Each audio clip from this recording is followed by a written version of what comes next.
Good afternoon, everybody. Thank you for that very generous introduction.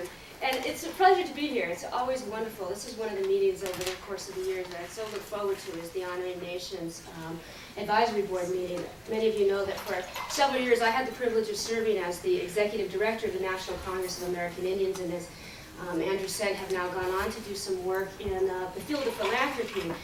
And had always enjoyed my time with the National Congress of American Indians, but so much of the time that we spent working and that we collectively as Indian people spend is really fighting off a huge hostile audience, whether it's the Congress, sometimes it's the state governments, and so many times we're reacting to things that are coming our way and really engaging in battle, if you will, and often it's like hitting your head against a brick wall time and time and time again. And one of the ways I was able to sustain my involvement with NCI and enthusiasm and be rejuvenated was to come often and participate in these meetings and be so encouraged by the really truly innovative and creative and amazing things that are happening on the ground within our tribal communities, and the truly exemplary programs that are being developed and implemented, and the good governance that does exist. So it's always good to be back in this arena. I'm excited this afternoon. I think we're going to have a very compelling discussion, excellent participants.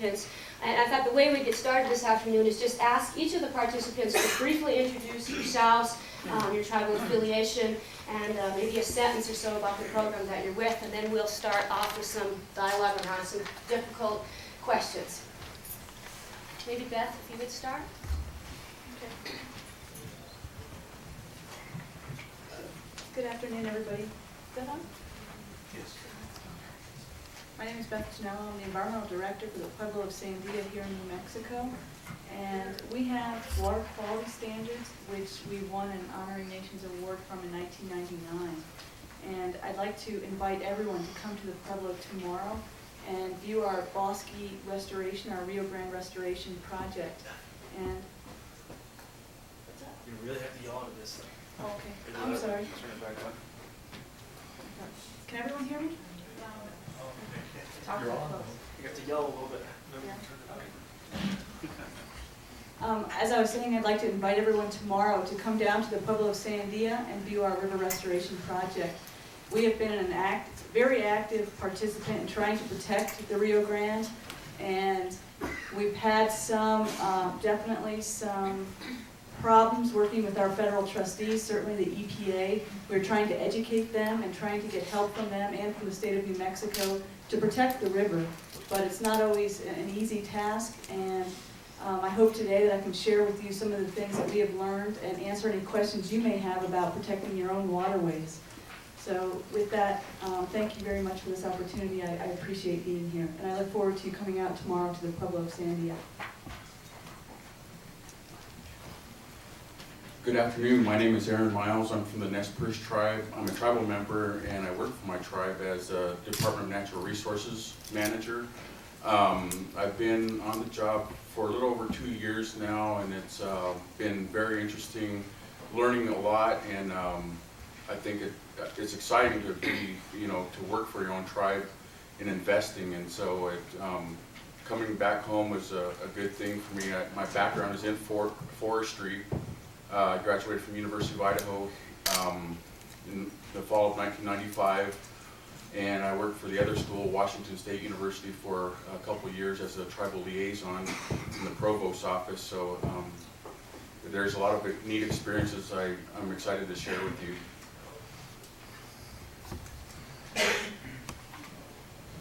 Good afternoon.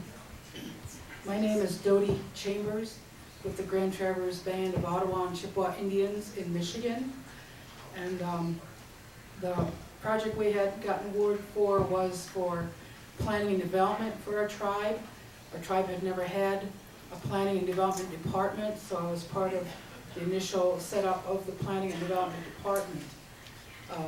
Probably, like some of yous, our projects were exceedingly overrun as far as budgets, and the proper people weren't doing the proper jobs, and the contractors that were available knew that they were going to get money from the tribe and from the government, therefore skated on a lot of the absolutely mandatory things. And at about that time is when our chairman decided that we needed a planning and development department, so that's how we began our startup. And because it was the first time for us of ever having a real planning and development department, is what we had won our award for. Not only was I the first department manager for planning and development, I was first tribal chairperson of our tribe. I was first self-governance director of our tribe. I was first housing director of our tribe. So there was a lot of firsts, and of course, planning and development was another challenge I had to take it. So that's how we got started, and we continue to work well with the planning and development department. Now, I'm on the council again. I was 20 years ago and back on it again, so we can do nothing but move forward now. Thank you. Good afternoon. I'm Bunny Jacola, and I represent the Fond du Lac Band of Minnesota Chippewa. That is my home band. I have been working almost 15 years as the coordinator for the social service department there within the Human Services Division. Prior to that, I worked 15 years in juvenile justice in our area. So many of the children, the youth that came through that court diversion program are now the parents of the kids and the families that we work with on the reservation. So I think everything that's been said about continuity really holds true. I think my familiarity with my own people and then working outside in a county, state kind of program and coming back to the reservation, everybody knows who I am. And I've had people working with me now for several years. And for the first time in our history, and probably some have not even heard of this yet, we have people calling our social service department and saying, I want to talk to a social worker. And when I started in social work, it was difficult for me to say that I'm a social worker because of our history with social work. So I think that anything's possible when we've got families who are in dire need making the call and asking for help. That's progress. And I'll talk more later.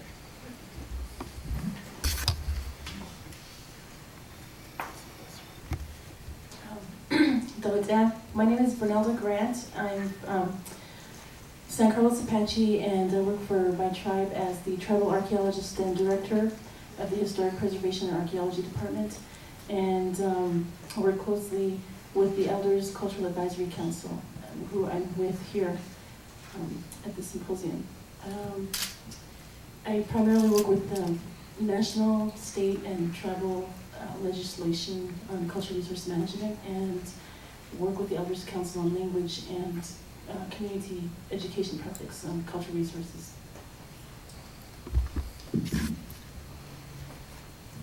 Hello, my name is Gary Nelson. I'm the town manager for the Kayenta Township. About a year ago, I came up to talk with President Cecilia Begay about my interest in helping the Navajo Nation. Here you have commercial industrial development, and also one of the larger farms that the Navajo Nation has. It's actually the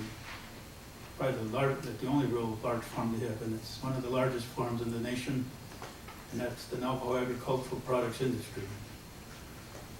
Surprisingly, both what I asked for seemed to have fallen into my hands. So Kayenta Township is one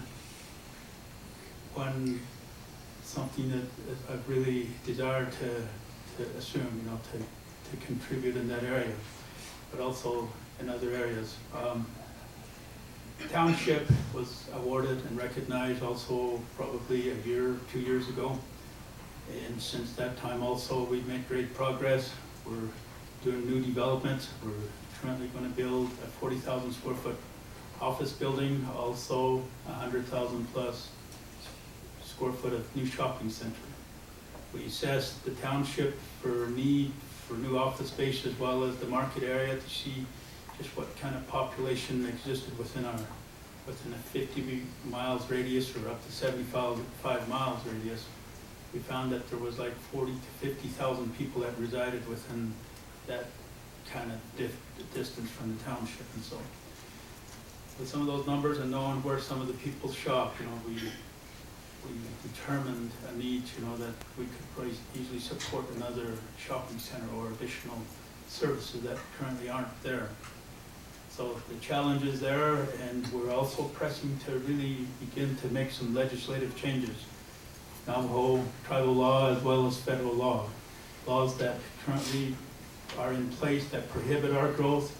We want to remove those stumbling blocks, those barriers, so that our people really move forward in the area of economic development and to build their economic strength and become a politically powerful people.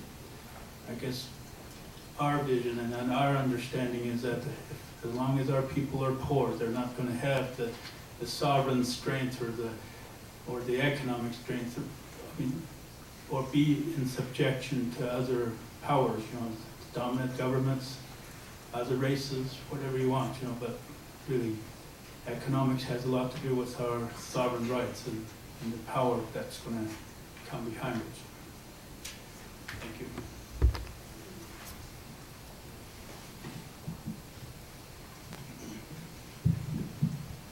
Yate.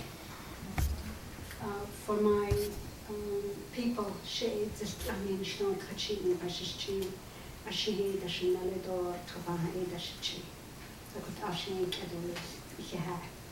I am Cecilia Begay, the Division Director for Division of Social Services within the Navajo Nation.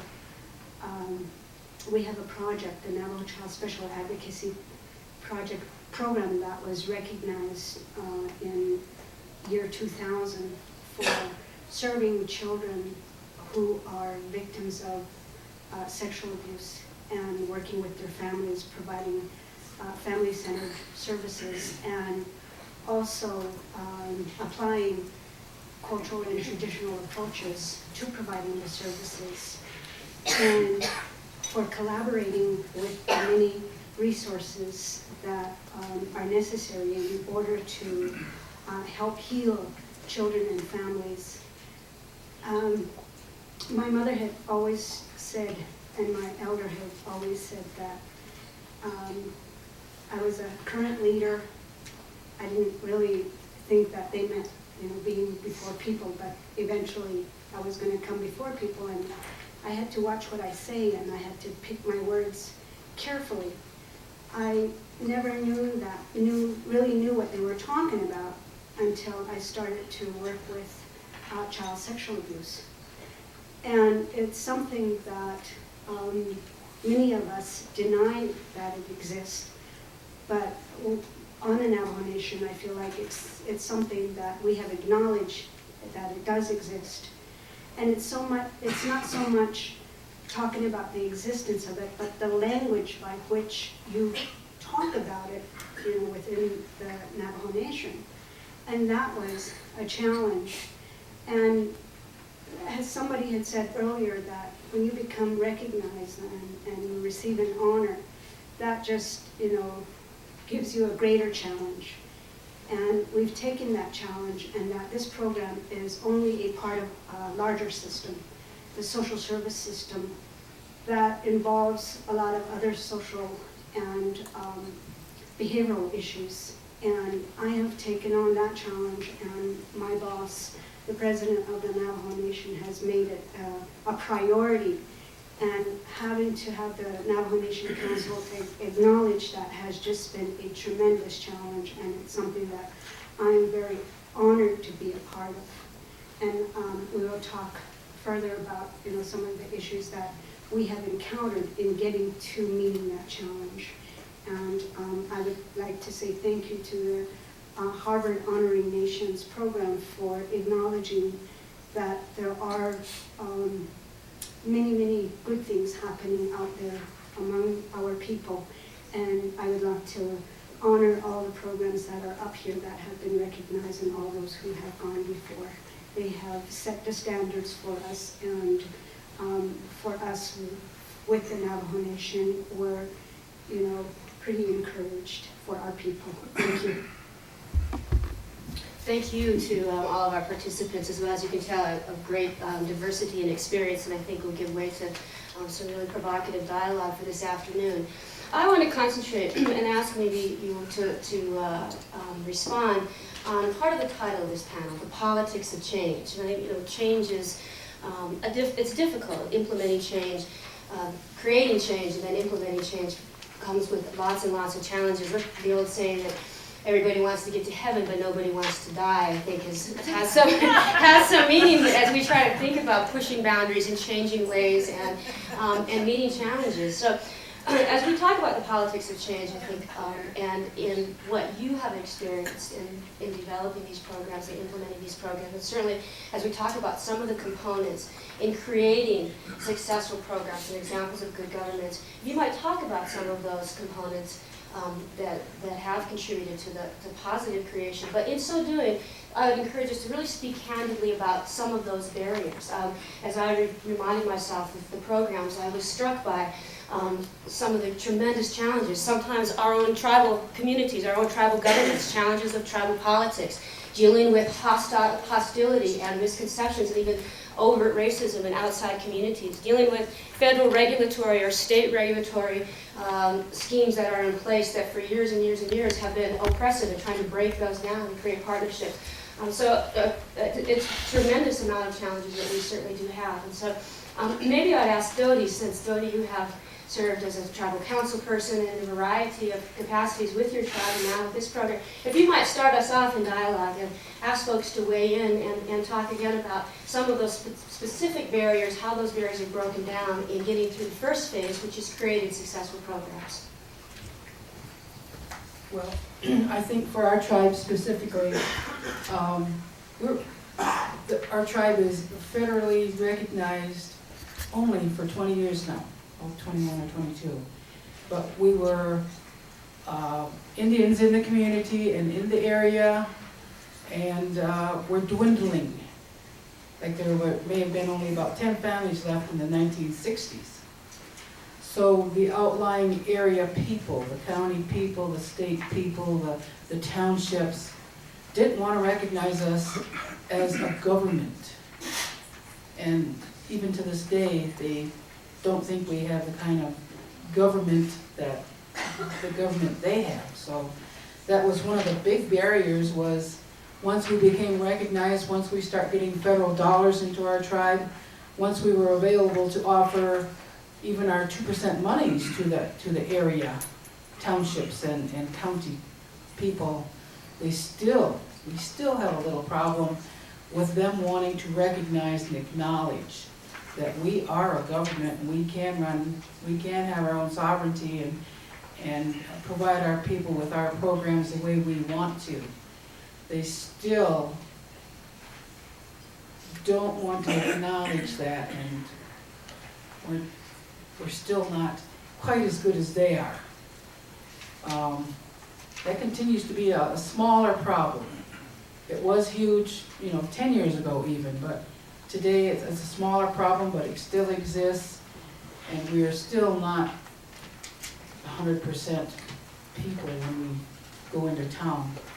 So that continues to be a barrier. It has been, but we've knocked down some of those walls. And unfortunately, those walls came down because of the 2% money from our gaming industry. So that was one huge barrier that we overcame and continue to overcome and still work on today.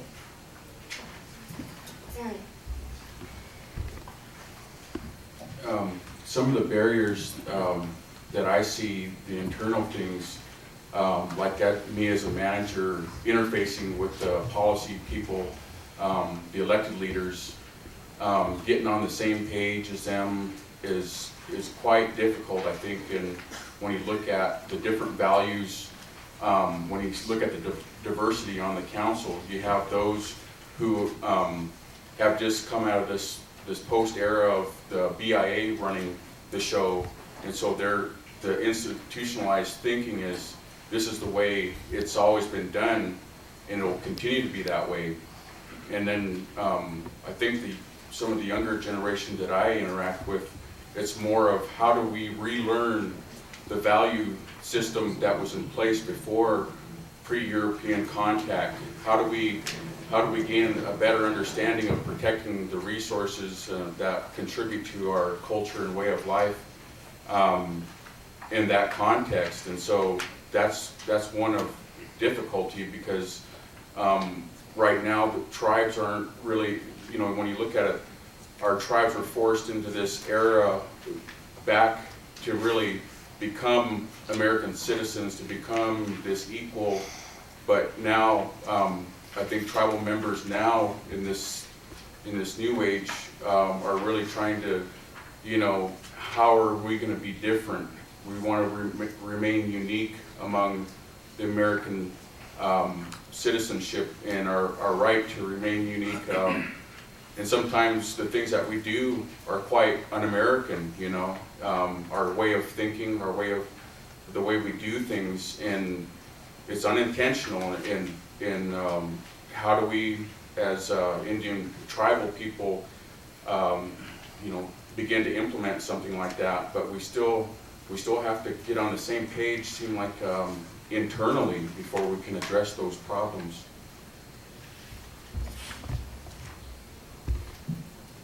I'd like to mention a barrier that I see in terms of trying to implement a scientific program, and that is a real difference in values. Trying to establish water quality standards that protect traditional uses, perhaps, of the river. It's really hard to explain that to the EPA or to the New Mexico Environment Department. So having very different values for the protection of a resource can become a barrier if you don't have education, or if you have ears that don't want to hear it, or if economic value is the only value rather than habitat protection or water protection or ceremonial or traditional protection. So that's something that I've found to be a real barrier in terms of implementation, is a difference in core values. Beth, can I ask you just to even take that a step further, perhaps, and talk about how you dealt with that? Exactly. Clearly, the difference is there. Was it dialogue? Was it inviting folks to come be with you? Is it something that you're still continuing to deal with? Yes, we deal with it every day, and the most effective way that we have found to deal with it is through working through the laws. For example, we set our water quality standards under the Clean Water Act. We got treatment as a state. We followed the process and the legal process. And so then it becomes very difficult for people to argue with that. One thing we've also done in the last couple of years that's been very effective is we collect data. We monitor the river on a weekly basis. So we know it's in there. It's very hard to argue with fact. We know, and actually we're discovering that not only are our water quality standards in some cases being violated, but so are the state water quality standards. So the potential uses for the river are not meeting state uses, not just tribal uses. So our data has become very effective. So sometimes it means, unfortunately, working in the system instead of trying to, for years I think we talked about, you don't understand, you're not meeting our water quality standards, but not until we had the data to back it up did people start listening. And we had the regional administrator from EPA come in and talk to the tribal council last month. So the Pueblo of Sandia has had water quality standards since 1993. We applied for them in 1991, so it's not really very new, but our EPA officials only came out in December. So it's an ongoing issue. And I think a very effective means of dealing with the barrier is to have data and backup documentation.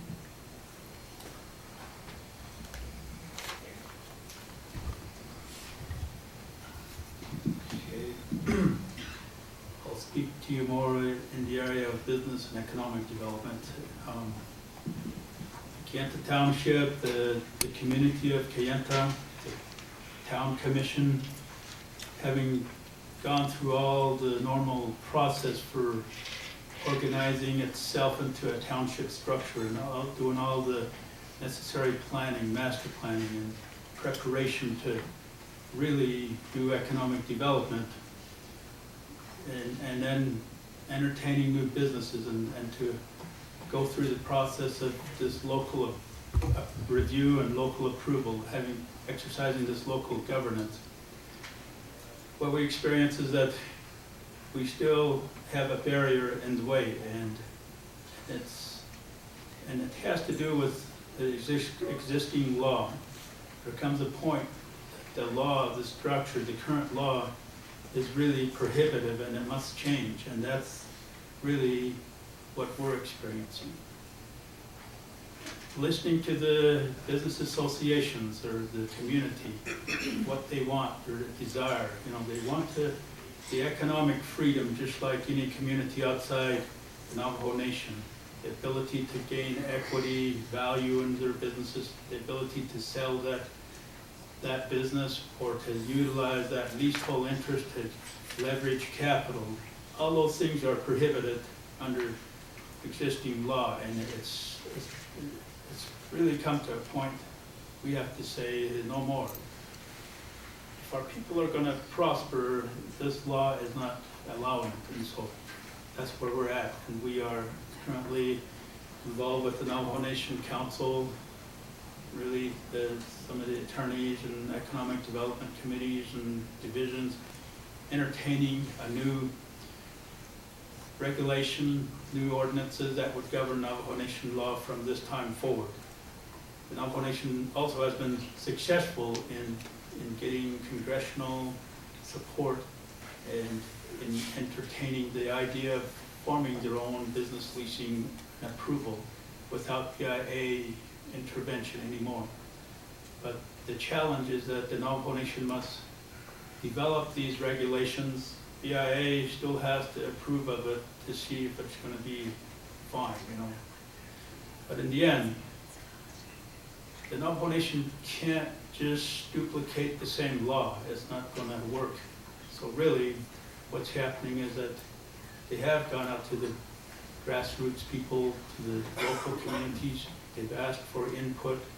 Kayenta Township, having had numerous years now as a township and a government structure, having probably more business developments in recent years than any of the communities on the reservation, did provide some excellent direction, and some of those are in the booklet that you received today. The bottom line is that the BIA and the Navajo Nation must let go of authority, delegate that to the local people. Let us determine our own destiny, how we want to do business, or what we want to do with the lands that are available for development. Whether we want to leverage, the value of that land to get capital investment or those things. So those are the barriers. The barrier also is that the current lease, they're okay. Many of the provisions can remain the same, but let us do rent negotiations like any other off-reservation communities, cities, towns. And that's based on land valuations and improvements, the value of those things, and determining a rate of return on those things as rent, but not a structure that the government has that is discouraging to outside business. We have a gross minimum annual rent that would be in place for the term of the lease, whether it's 25 years, or if there's certain lease that's 99 years, then that rent is there. Or if the business is doing well, then the other rent that would become effective would be a percentage of gross receipts. So if a business is doing $2 million a year or even higher, and they have a gross receipts percentage set at 5, 6, 7%, usually that business will be paying $100,000 or more a year.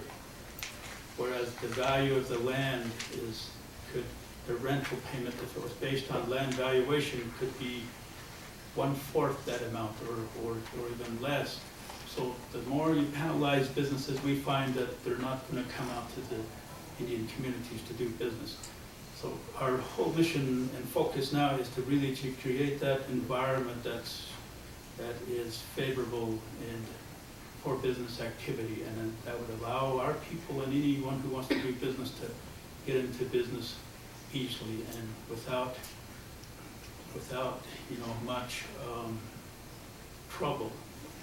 So that's really where we're headed with our, what we want to change specifically. Dodi and Cecilia, you both deal with among the most precious of our resources, and the reason why so many of us do the work we do on children. And I'm sure that in implementing the amazing and effective programs you both have dealt with, which are different programs, there have been a number of barriers, both within the tribe, among our own people, and certainly outside of the tribe. And I'm wondering if you might both tag team and comment specifically on some of those challenges with respect to the specific programs you both dealt with. First, I want to be sure to thank the planners of this symposium, because one of the biggest barriers that I've run into within the tribe, within the county, within the state is the credibility. People just refuse to give one another credibility, and I feel it more so on the state level and the county level here in Minnesota. But it's hurtful within the tribe. And we were awarded 2 honors awards from the honoring nations, and one of them was a foster care program off reservation. Very different, very unheard of. And the other was an online pharmacy billing program. Very successful. But when you come up with ideas, and I was not the one that came up with those ideas, but when people do bring ideas forth, they need to be heard and encouraged.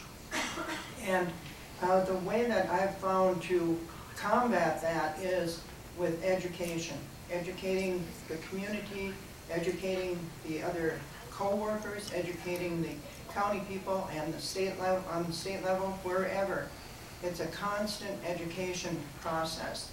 And in fact, I've said in kidding ways that before I went to social work school, I should have gone to teaching school so I could help people to understand what we're trying to do.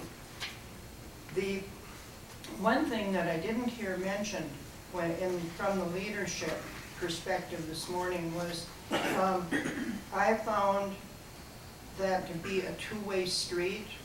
I want to be able to rely upon my leadership for support and understanding and encouragement.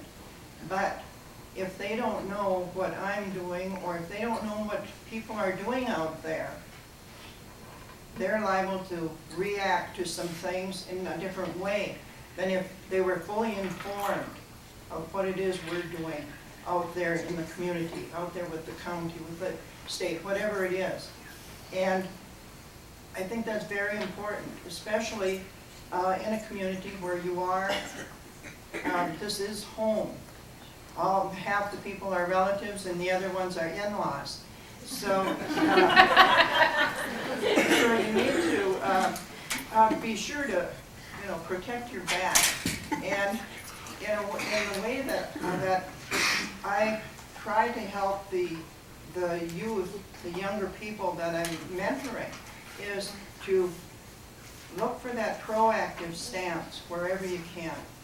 Bring the information there. If you hear of a hot idea that's going to be different, be sure you let them know that where you're going with that, because fear drives a lot of things, and sometimes it's simply that fear of the unknown that brings about that resistance or that no at first glance. Thank you. I have to agree that many times it's because people don't know, and our social service issues are not physical. They manifest themselves physically maybe, but somebody talked about addressing deep-rooted issues. So you're talking about multi-generational issues that you're trying to address. But we seem to, our social service approach seems to be the Band-Aid, addressing the symptoms. And we all know that the symptoms are because of, a lot of previous issues. And those issues are non-tangible. You can't see it. It's not like creating jobs.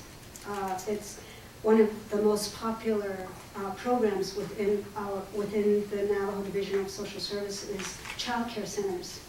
You're doing great if you're putting up a bunch of child care centers. You're doing great if you're providing a lot of cash assistance. We're doing our own TANF, program now from the 3 states. And that's more popular than, some of the non-tangible programs like the child sexual abuse program that we have. So for us, it's more internal because we're large enough and we're sovereign enough to exert that authority. Most of what we deal with the state now is just like working together on the Indian Child Welfare issues, Indian Child Welfare Act issues. All the other services are provided through the tribe. So most of it is internal. And having to coalesce around these non-tangible issues requires a lot of education, a lot of outreach, a lot of communication. And you have to start right from the get-go. Are you going to work with these politicians, your tribal leaders, or are you going to butt heads with them? Okay, I chose to work with them and actually get some things done. Because if you start just, right adversarial from the beginning, that doesn't, help you any. So you have to be aware of the dynamics within that leadership. Not just your immediate committee members, but, the total council and, everything, all the other boards and whatever else there is. And you have to be able to collaborate, within your own system because it does not work and you cannot do it alone. And our social workers burn out. Most of them are already burnt out, in 2 years, 4 years. And if they're there by 15 years, wow. I mean, who's going to last 15 years in such a job, being out there among the people? And it's got to be a very dedicated person who does that. And most of all, your people have to be committed. Because you can't go out and protect the child and deal with the family issues, on a daily basis if you're not committed. And otherwise you just, become a part of the process. And it's very important for our people and our leaders to know that, and educating them and working with them on those issues. We have the council actually acknowledge that the issue does exist, and they actually committed some dollars to it in order to supplement the Bureau and the Indian Health Service funds that we were getting. So this is not something that is, created in a year, created in 5 years. It's something that started 20 years ago.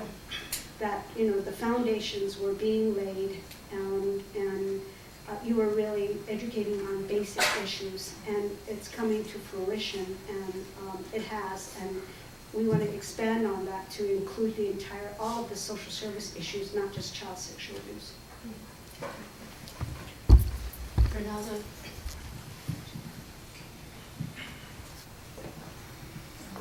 I sort of listed, since my job and the work I do with the Elders Council pertains to working with the past living cultures with archaeology and prehistoric cultures, and also the present living culture, living community. And we have a wide working communication with just many different kinds of people, from political leaders to community members to tribal programs to the Bureau of Indian Affairs agencies to federal agencies off the reservation, museums and whatnot. But I sort of, just based on our working communication with those people, I sort of listed barriers and, just kind of listed it out because this is what I see overall, just in our community. And I'm just going to list them out.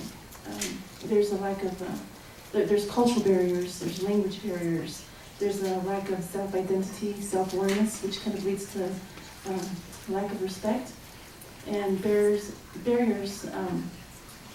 with a lack of technical expertise within tribal programs, and a lack of communication barriers in economic development, commitment, the lack of the practice of good sovereignty, and the lack of dedication. And I sort of see it as they're all being interrelated in some sort of way. And how we try to make those things positive, because we deal with it daily, is we sort of use our cultural, our Apache cultural beliefs and background, and we use that to basically focus on, objectives that we work with within our program. So I'm just throwing that out.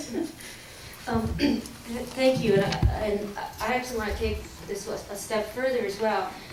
We've heard some of the ideals and principles that have gone into planning and creating programs, including communication, collaboration, dedication, commitment, pure tenacity. I mean, as you read through these programs, this didn't just start yesterday or the day before. It started 20 years ago, and people who've stuck with it. Education is a two-way street. Not only is it important to educate people that we are working with in order to create and develop programs, but it's also important ourselves to be educated about who it is we're trying to deal with and communicate with.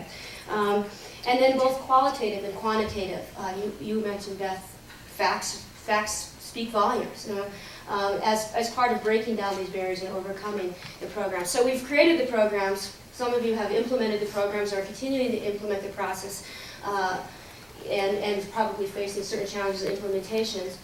And so I'd like to ask you also to comment on how now that we've created these very innovative and wonderful programs, some of them rather new, how are they sustained? What measures need to be taken? How do we define and measure success? What can we do to ensure that this work continues, perhaps as some of you go off to do other things, and continue to be effective and valuable services to our people and into promoting and advancing tribal sovereignty? I just open it up to the panel, whoever would like to respond to that. I had mentioned mentorship a little earlier, and I think that's one sure way of continuity, is being sure that the younger people, the newcomers, are involved, and because they will become committed as they feel the excitement of growth and development. There are formal ways to develop the mentorship, but there are easier, informal ways of doing this. And it's like, taking someone under your wing, so to speak. I liked the comments this morning about the youth council. Those kids are going to be the leaders of tomorrow. And the more they know about what's going on in their community, the better participant they are going to be.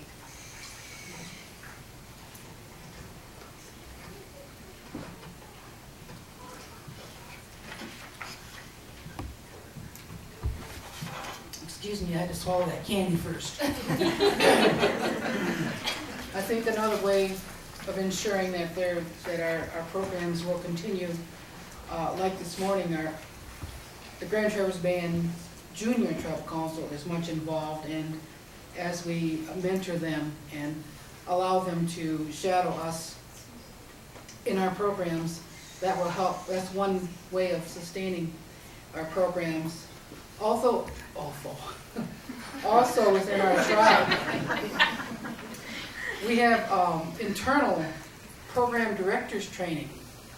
And within that training, all employees take this training where they learn everything about any program, including budgets, report forms to the federal government, to the Bureau, to Indian Health. This program director's training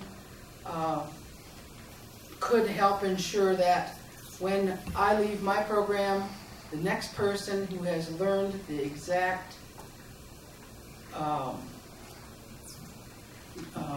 programs and rules and regs and requirements, then when I leave, then the next person, whoever it is, can step right in. And that would be another way of sustaining our programs, is to have the next person who has learned the exact rules and all the budgets and all of that per program and per agency and per federal government agency too. That's a way of sustaining some of the programs that we have. I think also that tribes should insist on education for the young people. Too many people these days want to step into tribal government, just step right into it with no prior training or knowledge or internal workings of the tribe, the tribal standards, and we need to insist that our kids at least get a minimum high school education, minimum, and encourage going on to college and then coming home to work. And not starting at the top the minute they come home, because that's what a lot of the kids today are demanding, that when they get out of college and they come home, they want to start at the top. And then if they start at the top, then they step on toes and find out they don't know about tribal life. So although we encourage our kids to go on to school, we have to kind of take them in at the entry level, at least, and let them learn for a minimum of a couple of years at least, 2 years at least, tribal government and tribal ways. So yes, we need to pursue their education goals, but once they come home, then we need to mentor them also for a year or two. And I think also a fourth way of sustaining our good intentions and our good works from this day forward, I would hope that the councils pass ordinances, makes it a law, and that the next generation of tribal council members have enough sense to go backward, look backwards in the books and see if there's no law already or if there's no way to do things already. Because again, today, too many of the kids automatically want to step up and assume something new without realizing they might be breaking an old law of some kind. So I think that would be a fourth way of sustaining programs is to ensure that ordinances are passed and that book of ordinances is passed on to the next council, so that anything that's in place is followed, or anything that needs to be changed, we would know where it needs to be changed and what paragraph, what section, whatever.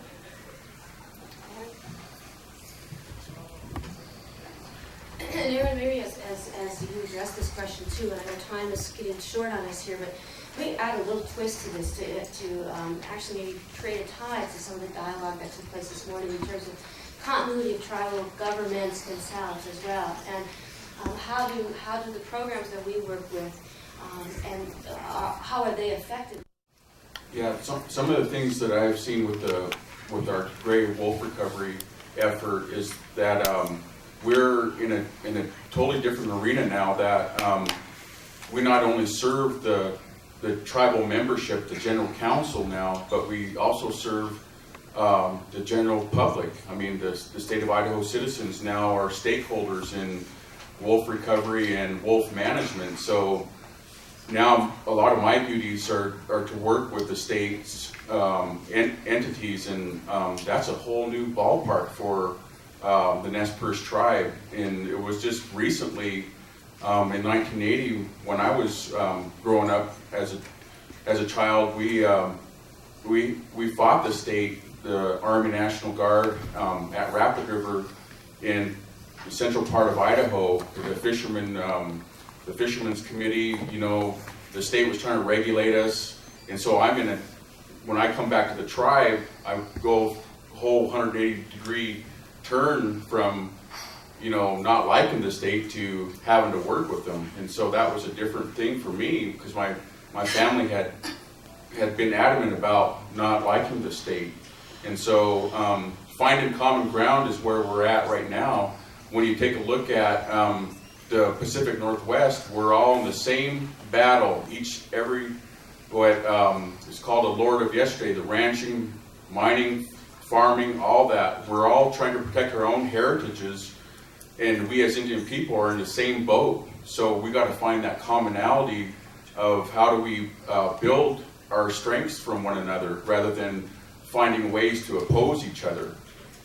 That's kind of where the tribe, I think where tribes need to be, how do we protect each other rather than fighting? And that common ground hopefully will make the tribes more visible, because that's what we need right now. I was listening to Billy Frank Jr. Recently. He was saying, we got to embarrass the hell out of the federal government, for the wrongdoings that they did to us. Because right now, I was listening this morning, we are in a state of emergency of trying to protect our sovereignty. And that's going to take educating non-Indian folks about who we are. It's very important. But I think, also with that, the tribe has to figure out ways to build leadership internally. What I see happening is that, like for the Nez Perce tribe, only the chairman can speak on behalf of the Nez Perce tribe. Well, that leaves only one person being able to speak about the Nez Perce tribe, and there's a number of capable individuals on council or even managers that could speak on behalf of the tribe and start building that leadership so you have more individuals rather than just one. And attitudes in the workplace, there's different things that have changed the work environment from 20 years ago, 10 years ago. And so, tribes maintaining or keeping up with those, technology. I mean, the flow of information is so readily available. It's so different than yesteryear. So we got to keep up with those times too, and I think tribes have been actually ahead of the game in many respects, especially with resource management. Like the Nez Perce tribe, it's been the Nez Perce way of thinking that's been bringing back the species that belong in the Nez Perce country. It's not the science; it's the science that is meshed with the way the Nez Perce think, not just science alone. So that's the way I think most Indian tribes are operating, and we've got to continue on like that. Comments by other panelists? Gary? In order to preserve what we've worked hard for, or even as a tribe, certain values and things. First, there has to be a strong identity and a national pride.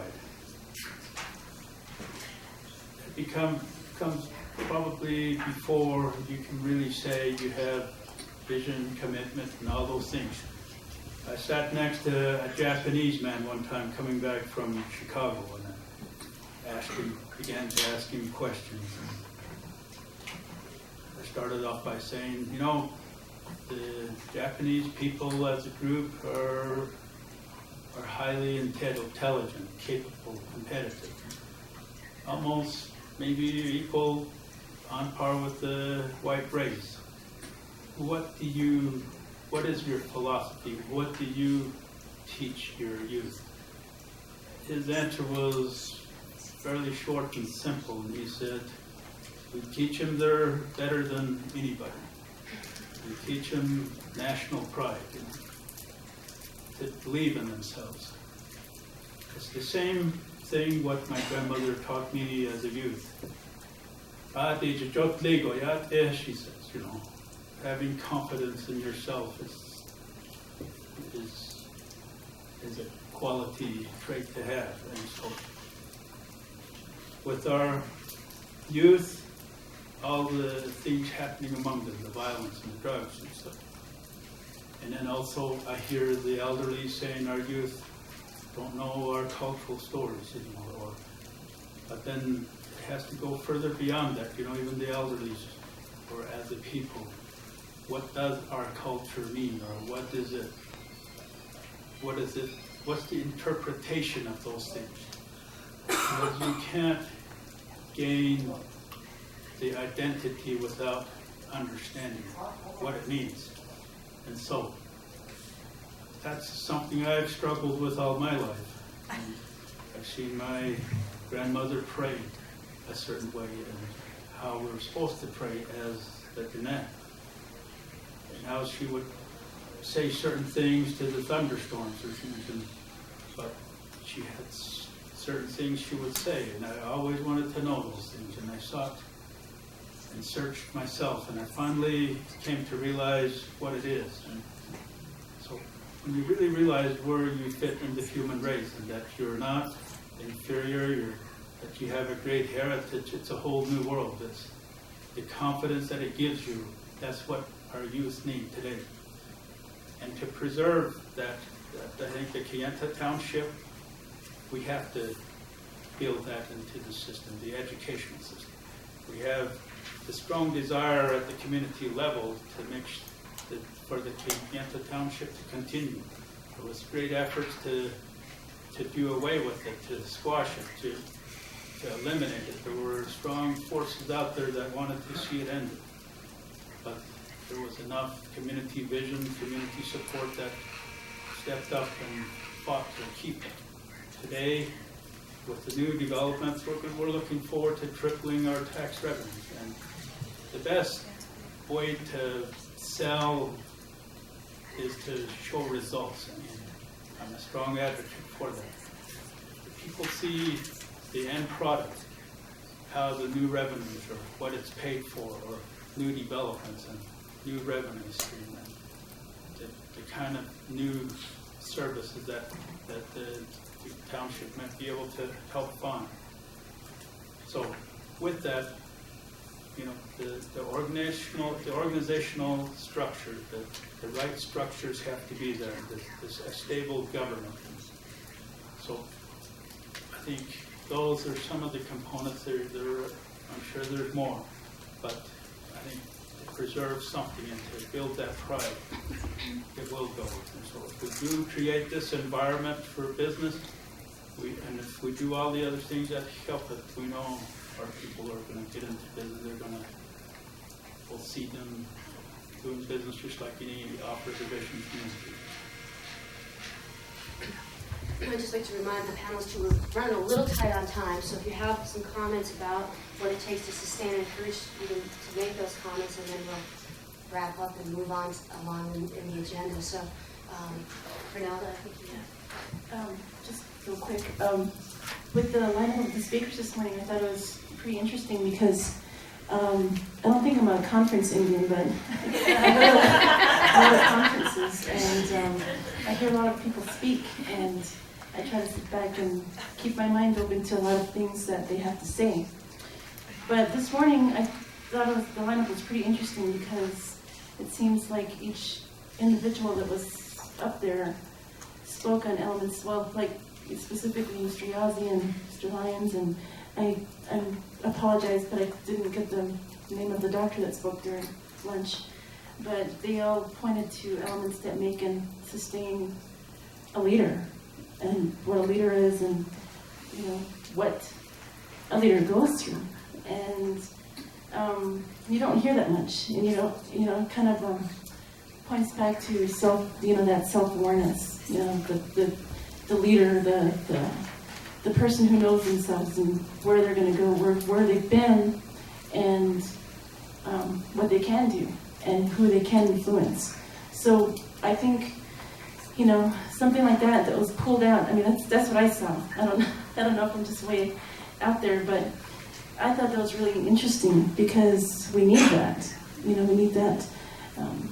We need that leadership and strength, I think, in our communities. We're lacking it with our tribal leaders. You know, we're lacking it with our youth. We're lacking it with, I hate to even say this, but in some communities with the elders too. You know, so it's just everybody, and I think, you know, that's you know, that leader, whatever field they might go into, governance, you know, the cultural arena, we're dealing with money, you know, different types of management, they can be successful no matter what they go into. And you know, like I said, they're all interrelated. That one works without the other. And a person who's more whole, a person who can let their guard down and know who they are, can go anywhere. And like I said, can lead anybody anywhere. So I think that's what I wanted to stress about what I got out of this morning's line of speakers.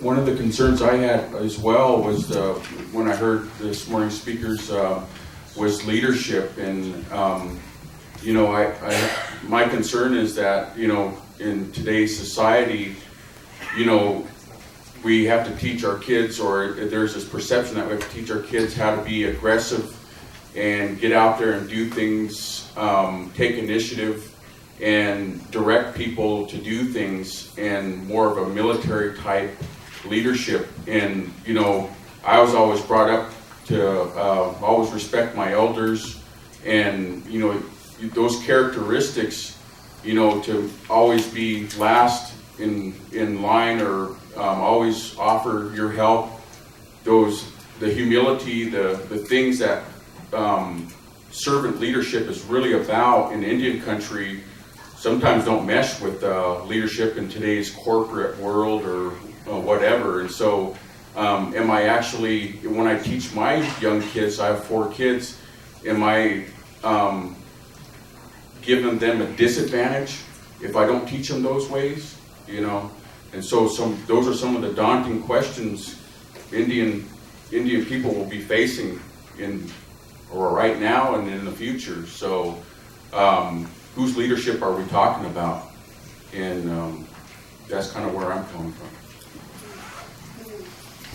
That may be a very appropriate way to conclude some of our dialogue for this afternoon. We are actually right at our time limit, but this morning we had a chance to ask some questions, and I encourage people in the audience, and there's such great value and richness in the exchange that occurs, to keep up the dialogue and ask the questions of the folks as we have a little bit more time together. But before we close this afternoon session, does anybody have a particularly pressing question that they just need to ask before we let this panel go and move on along in the agenda?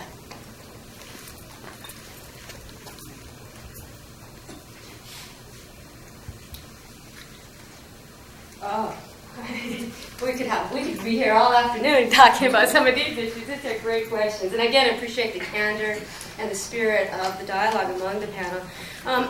And this will probably go, this is a question I think that it raises some issues that need to continue to be talked about, not just a simple answer to a question, but the kind of questions that we need to continue to raise and debate in our communities. And specifically, how do your programs address issues related to gender, including sexism? And that is a very provocative and important question, and one, as I say, we need to continue to ask. And what is the distribution of leadership positions between men and women?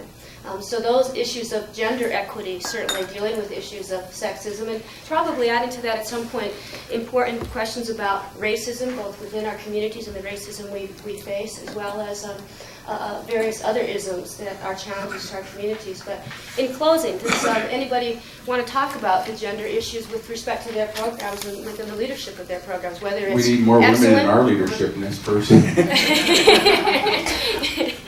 Anybody else have a response to that question? Buddy. At Fond du Lac, unfortunately, women are scarce in the leadership roles. The one position that's very important is the executive director in the structure that we have, and that happens to be a female. However, it's my opinion that because the council members are all male, they see it easier to have a female in that position. So it's not, I don't really respect that. And I'm one of the few coordinators other than in nursing. The others are mostly male. And the division directors are mostly male. Those are, thank you for the question. Certainly, those are important, as I say, questions that we need to raise. I, again, appreciate the candor of the panel discussion. I think if we don't raise the difficult questions sometimes and address them and talk frankly among ourselves, then they don't get addressed. And the kinds of progress that we can make both within our programs and collectively is thwarted as a result of that. So I also thank you. I've learned such a great amount in listening to each of you. And we talked about some of the elements in terms of creating programs. We've talked about some of the elements in terms of sustaining programs. And certainly one of those elements is the personalities involved. And so each of you should be commended for your hard work and your personal commitment and dedication to really making a tremendous contribution, not only within the tribe and your neighboring areas, but collectively to the community as a whole.